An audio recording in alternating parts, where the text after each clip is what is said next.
one of the things we were going to talk about was maintaining mobility. I guess that's not just falling, but as you age. Yeah. And I guess part of that is being able to walk and get around. Yeah, well, mobility has two benefits. One, what it does for the body, and two, what it does for the mind. You know, how you move in all your joints, and taking even something as simple as a walk.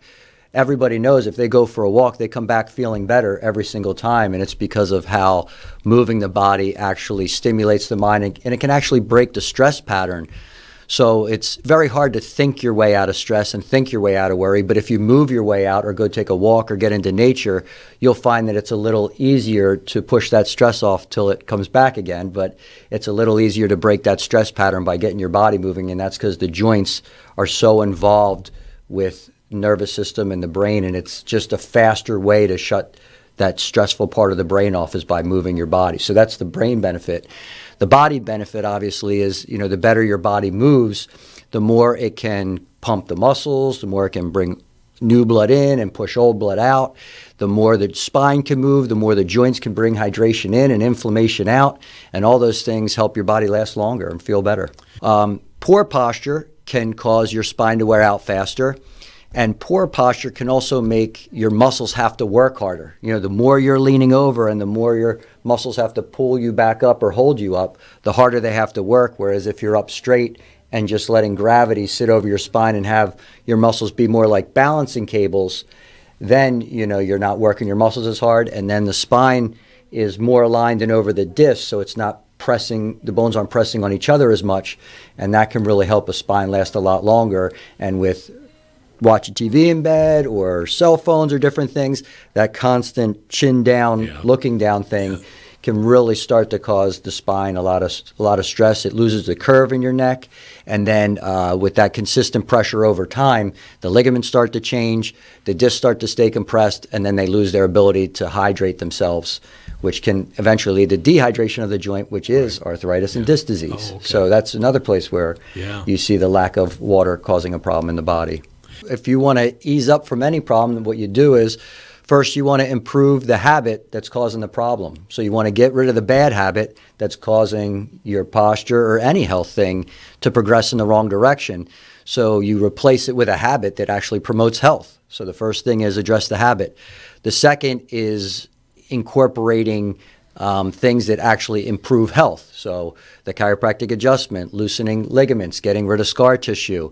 So if you decrease the bad habit and replace it with a good one and then do things that promote better health, your body will move in the direction of better health every time for whatever you're talking about, whether it's a knee, a neck, anything. When you think of exercise, some people think of, you know, bench press, treadmill, running, doing different things, but, you know, exercise can be whatever you want it to be. And so as part of my exercise program, I am on the boardwalk sometimes, and I meet people up there that have, you know, are 70 or 80 or 90, and they're still exercising. And so I watch what they do, and even once in a while they show me some things they do. And there was a lady that taught me one time, you know, this low, deep squat and coming back up, or swinging your arm motions, just simple stuff that you would see people doing, just move their body around. And she said, if you do this, you'll be able to do this even when you're 80. So these are little exercises that help you improve your balance, help you improve going into a deep squat in case you ever have to get up off the floor, or maybe catch yourself before you fall on the floor. So the main topic for everything I'm trying to describe here is you can make workouts based off the type of lifestyle you want to have. And not everybody's lifestyle is biking 50 miles or running a marathon. Some people it's getting off a couch. Some people it's just getting relief and starting to feel better. Some people it's balance. And you start to do exercises as early as possible that promote the things that you're going to need throughout your life, far beyond the bench press. You know, the things like getting up and balance and all those things. You can start working on them right now. And if they're bad and you want to get better at them, you can start working on them a little each day, and your body will get better at them. Your body will tell you what it likes and what it doesn't like. And sometimes your body can be in positions that, you know, you may not feel, but you know, maybe years later it could put you in a bad posture and become a problem. So I don't know if it's necessarily a perfect science that you have to be in a perfect position every day, but you should be aware of the positions you're in and realize that the best position you could be in is what your posture looks like when you're standing, because that's where your ear's over your shoulder's over your hip, and your hip's over your knee and ankle.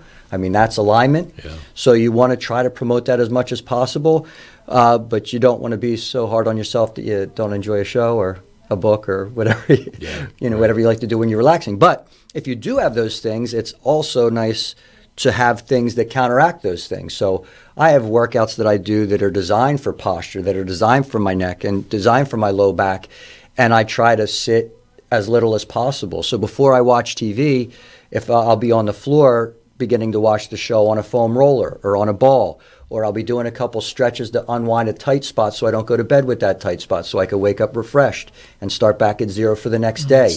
So it's just about being proactive and aware of what your body's asking for and feeding it what it needs. And if you do that, it'll do great things for you. How about sleeping posture, John?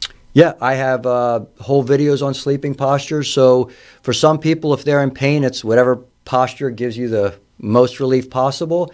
And then as you move up into trying to get into better postures, once again, it's that alignment model. And, the book I have has all different alignment postures for sleeping. It has my 5-minute sleep test. So when you go to test out a mattress, it helps you try to figure out what mattress would be best for you and what pillow would be best for you. And I have full videos on, looking for the proper sleeping posture. But the main goal, again, is try to sleep how you stand. Can your knee be over your shoulder, can be over your hip, so you're not twisting your head or turning your head or tilting your head hour after hour after hour. And one little tip for side sleepers is, if you just put your hand here and put your hand here, this is how it should look like when you sleep. If they're doing this or this, you're on your way to stretching your neck in the wrong way for the next 4, 5, 6, or 7 hours. Wow. How the spine works is you have a bone, a disc, and a bone that make a nerve hole, okay? If the spine is moving, it's like a sponge under the sink. Life pours soap in, sponge moves, suds come out, spine lasts longer, and that's very important because it's the one thing protecting how you feel, how you move, and determines everything that goes on in your life because your nervous system made you, heals you, and repairs you. Wow. If it gets stuck and doesn't move, now life is pouring soap in, the water isn't going in and out because that one spinal joint isn't moving, and when it sits in its own suds or inflammation, that's what causes over time the spine to age faster than it should. I see. That's what leads to disc disease and arthritis. Oh. And that's why chiropractic adjustments are so powerful, is because we can find which joints are stuck and get them moving again so they can clean themselves up and slow the aging process and protect the nerves better. And by doing the one thing of keeping your spine healthier, you're getting the trillions of benefits of having your nervous system work better. And that's how people heal.